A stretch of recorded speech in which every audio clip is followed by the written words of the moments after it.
Hello students, biology classes में आपका स्वागत है। आज हम पढ़ेंगे पाचन ग्रंथियां। पाचन ग्रंथियां मुख्यतः तीन प्रकार की होती हैं: लार ग्रंथियां, यकृत ग्रंथियां और अग्नाशय ग्रंथियां। लार ग्रंथियां तीन जोड़ी होती हैं: अधोजिह्वा, सबलिंगुअल, ये जीभ के नीचे एक जोड़ी होती है। दूसरी अधोजंभ, सब मैक्सिलरी, मैक्सिला में एक जोड़ी। मैक्सिला ऊपरी जबड़े को कहते हैं, तो यहां एक जोड़ी अधोजंभ लार ग्रंथियां होती हैं। जबकि कर्णपूर्व, तीसरे प्रकार की जो ग्रंथि है कर्णपूर्व, जिसे पैरोटिड ग्रंथि कहते हैं, ये कानों के पास स्थित होती है और ये भी एक जोड़ी होती है। अर्थात मानव में तीन प्रकार की लार ग्रंथियां पाई जाती हैं: अधोजिह्वा, सबलिंगुअल, अधोजंभ, सब मैक्सिलरी, कर्णपूर्व, पैरोटिड। तीनों प्रकार की एक एक जोड़ी, अर्थात कुल तीन जोड़ी लार ग्रंथियां पाई जाती हैं। लार ग्रंथियों का कार्य हम जानते हैं, लार का श्रवण करना होता है जो पाचन में मदद करता है। तो सबसे पहले हम देखते हैं लार का संगठन। लार के संगठन की जब हम बात करते हैं तो लार में क्या होता है? जल होता है, टाइलिन, जो कि अल्फा एमाइलेज, टाइलिन का ही दूसरा नाम है अल्फा एमाइलेज। अल्फा एमाइलेज भोजन में उपस्थित स्टार्च का पाचन करता है। लाइसोजाइम जीवाणुओं को नष्ट करता है, जबकि श्लेष्मा और सोडियम क्लोराइड, पोटेशियम बाइकार्बोनेट्स आदि आयन भी लार के अंदर उपस्थित होते हैं। नेक्स्ट ग्रंथि की बात करते हैं, यकृत, लीवर। यह सबसे महत्वपूर्ण ग्रंथि है, जो हमारे शरीर की सबसे बड़ी ग्रंथि होती है। यकृत हमारे शरीर की सबसे बड़ी ग्रंथि होती है। उत्पत्ति की बात करें तो एक्टोडर्म से उत्पत्ति होती है। भार लीवर का 1.2 से 1.5 किलोग्राम, अर्थात 1.2 से लेकर लगभग 1.5 किलोग्राम लीवर का भार होता है। और स्थिति की जब हम बात करें तो लीवर उदरीय गुहा में बाईं ओर, उदरीय गुहा में दाईं ओर राइट साइड में डायफ्राम के नीचे स्थित होता है। जब हम बात करें स्थिति की तो यहां हम देखते हैं कि ये लीवर है और लीवर कौन से साइड में है? राइट साइड में है। ये हमारी कौन सी साइड है? Right side. और ये वाली कौन सी है? Left side. तो दाईं ओर डायफ्राम के नीचे, डायफ्राम जो होता है उसके जस्ट नीचे स्थित होता है लीवर। और मानव में लीवर जो है वो पालियों में बटा होता है, जिन्हें यकृत पालियां कहते हैं। और पाली दो होती है, अर्थात यकृत द्विपालित संरचना होती है। यहां हम चित्र में भी देख सकते हैं। तो यहां देखिए, इधर देखिए, यहां ये दाईं यकृत पाली है और ये बाईं यकृत पाली है। और दोनों पालियों को बीच में एक लिगामेंट, जिसे फॉल्सीफॉर्म लिगामेंट कहते हैं, ये अलग करता है। और यहाँ पर हमें पित्ताशय भी नजर आ रहा है। ये थैलेनुमा पित्ताशय जो इसके नीचे की ओर स्थित है। यहाँ हम देखते हैं कि दाई पाली जो है जो कि बड़ी होती है, जबकि बाई पाली छोटी होती है। दाई पाली में अगेन यहाँ पर दो पालियां और बटी हुई हैं। ऊपर वाली क्वाड्रेट पाली कहलाती है, जबकि नीचे एक कॉर्डेट पाली होती है, कॉर्डेट पाली। तो यहाँ कंफ्यूज नहीं होना है स्टूडेंट्स, पालियां दो ही हैं, लेकिन दाई पाली को, दाई यकृत पाली को दो अलग अलग पालियों में बांटा गया है। ऊपर वाली क्वाड्रेट पाली है, नीचे वाली कॉर्डेट पाली है। बीच में फैल्सीफॉर्म लिगामेंट जो है वो दोनों पालियों को, दाई और बाई पाली को पृथक करता है। यहां से पित्ताशय है जिससे पित्त वाहिनी जा रही है। यहां देखते हैं अपन, दाई बड़ी पाली के नीचे, दाई जो राइट साइड की जो पाली है उसके नीचे थैले नुमा हरे रंग का पित्ताशय होता है। तो ये पित्ताशय जिसे हम गॉल ब्लैडर कहते हैं, ये हरे रंग का होता है क्योंकि इसमें पित्त रस का संग्रह किया जाता है। ठीक है, पित्त रस हरे रंग का होने के कारण इसका भी रंग हरे रंग का दिखाई देता है। यह क्या काम करेगा? पित्त रस बाइल जूस का संग्रह करता है। तो अभी हमने क्या कहा, पित्ताशय क्या काम करेगा? बाइल जूस यानी पित्त रस का संग्रह करता है। ठीक है, जो आगे चलकर वसा का पायसीकरण करेगा। नेक्स्ट है पित्ताशय से पित्त वाहिनी और यकृत से यकृत वाहिनी। देखिए, पित्ताशय से पित्त वाहिनी और यकृत से यकृत वाहिनी निकलती है, जो दोनों मिलकर सामान्य पित्त वाहिनी बनाती है। क्या बनाती है? सामान्य पित्त वाहिनी बनाती है। और इसी को हम क्या कहते हैं? डक्टस कोलोडोकस कहते हैं। डक्टस कोलोडोकस कहते हैं। तो यहाँ हम देख सकते हैं, इसको दर्शाने के लिए हमने यहाँ एक चित्र और बनाया है। अपन को इसको समझने के लिए देखना है। ठीक है, लीवर की संरचना का डायग्राम हमें ये बनाना है, लेकिन इसको हम स्थिति को समझने के लिए यहाँ देखते हैं, ये पित्ताशय है और पित्ताशय से कौन सी वाहिनी आ रही है? पित्त वाहिनी। ठीक है, पित्त वाहिनी जिसे हम बाइल डक्ट कहते हैं। और यहाँ हम देखते हैं, देखो ये हमारा ये राइट लोब हो गया और ये जो है राइट लोब और ये लेफ्ट लोब। तो दोनों पालियां हैं। ठीक है, दाई और बाई यकृत पाली। ठीक है, और बाई और दाई यकृत पाली से दोनों यकृत वाहिनियां आ रही हैं।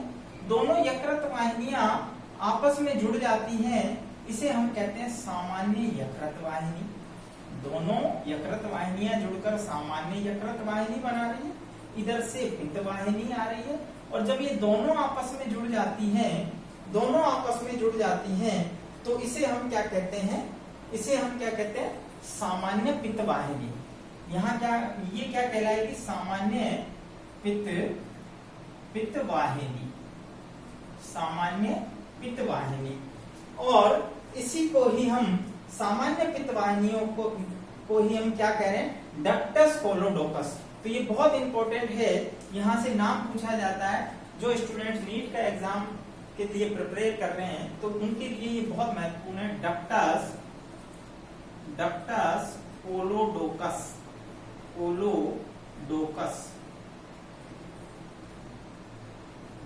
डक्टस कोलोडोकस। अब ये सामान्य पित्त वाहिनी, यहाँ पर हम आगे देखते हैं। देखिए, ये हमारा अग्नाशय है, पैंक्रियाज। पैंक्रियाज से कौन सी वाहिनी आ रही है? अग्नाशय वाहिनी, पैंक्रिएटिक डक्ट।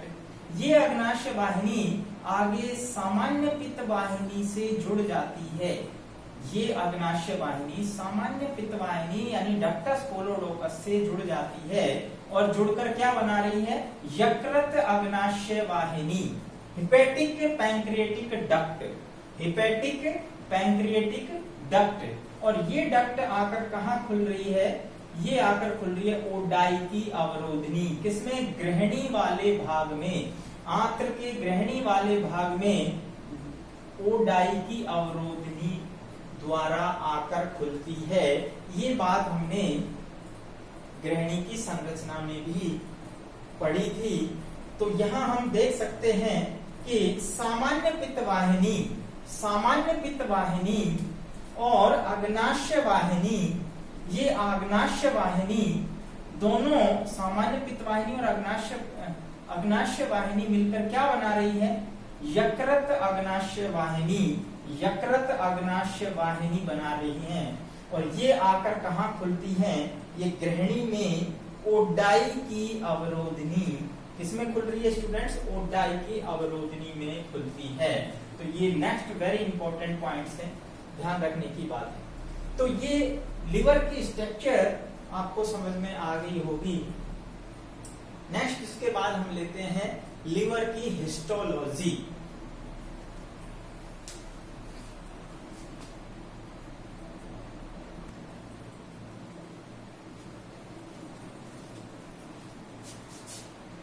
यकृत की औतिकी। तो नेक्स्ट हमारा टॉपिक है यकृत की औतिकी, हिस्टोलॉजी ऑफ लिवर। जब हम लिवर की औतिकी की बात करते हैं तो इसका वर्टिकल सेक्शन जब हम लेते हैं तो पूरे लिवर में बहुत सारे यकृत पिंडक पाए जाते हैं। क्या पाए जाते हैं स्टूडेंट्स? यकृत पिंडक। यकृत पिंडक जो है ये यकृत की संरचनात्मक एवं क्रियात्मक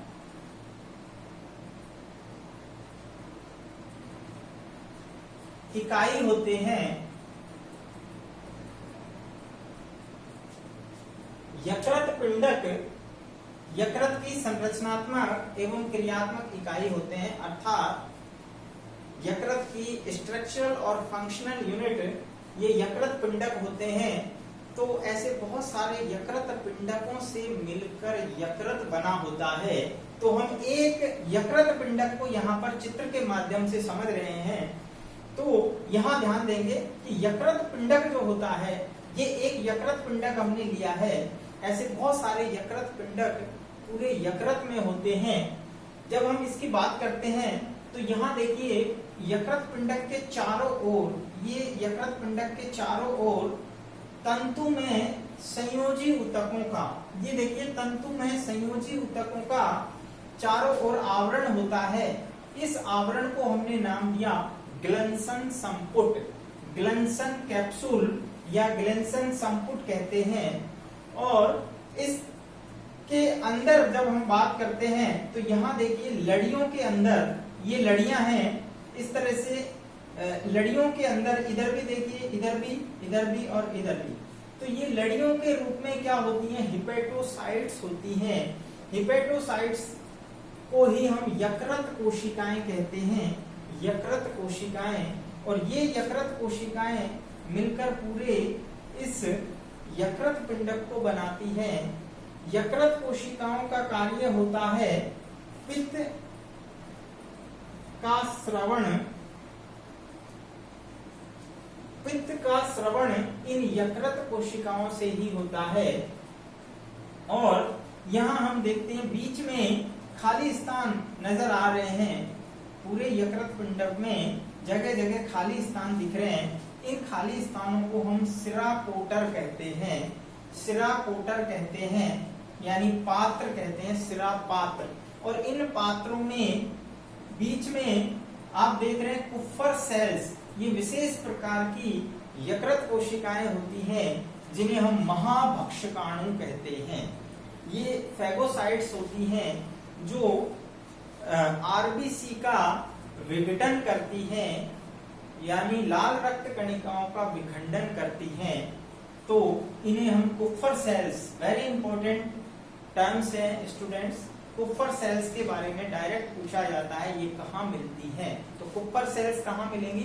यकृत में मिलती हैं। और इनका कार्य क्या है? ये महाभक्षकाणु की तरह काम करती है, यानी ये लाल रक्त कणिकाओं का भक्षण करती हैं, साथ ही साथ में जीवाणुओं का भी भक्षण करती हैं।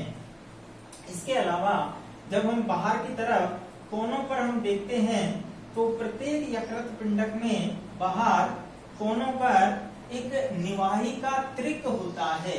क्या होता है? निवाहिका त्रिक। इसको त्रिक इसलिए कह रहे हैं क्योंकि प्रत्येक निवाहिका त्रिक में 3 अलग अलग नलिकाएं होती हैं, वाहिनियां होती हैं। तो यहाँ हम देखते हैं, एक है यकृत निवाहिका शिरा, यकृत निवाहिका शिरा, हेपेटिक पोर्टल वेन। नेक्स्ट है यहाँ पर दूसरी यकृत धमनी, हेपेटिक आर्टरी। तीसरी है अंतरपिंडकीय यकृत वाहिनी, अंतरपिंडकीय यकृत वाहिनी। तो ये तीनों प्रत्येक यकृत निवाहिका जो अपन बात कर रहे हैं त्रिक, उसके अंदर पाई जाती हैं। और केंद्र में उपस्थित एक बड़ी नलिका होती है जिसे हम केंद्रीय सिरा कहते हैं, केंद्रीय सिरा। और इसी को अंतरपिंडकीय सिरा भी कहते हैं क्योंकि ये पूरे पिंडक के बीच में पाई जाती है, इसलिए इसे अंतरपिंडकीय सिरा भी कहते हैं। तो स्टूडेंट, इस प्रकार ये हमारे लीवर की औतिकी, यानी प्रत्येक लीवर यकृत पिंडकों से मिलकर बना होता है। इस प्रकार बहुत सारे यकृत पिंडक एक हमारे लीवर के अंदर होते हैं। नेक्स्ट, यकृत के कार्य हम पढ़ेंगे। यकृत के कार्य, इसे हम अगली वीडियो में बनाएंगे क्योंकि वीडियो बहुत ज्यादा लंबी हो जाएगी।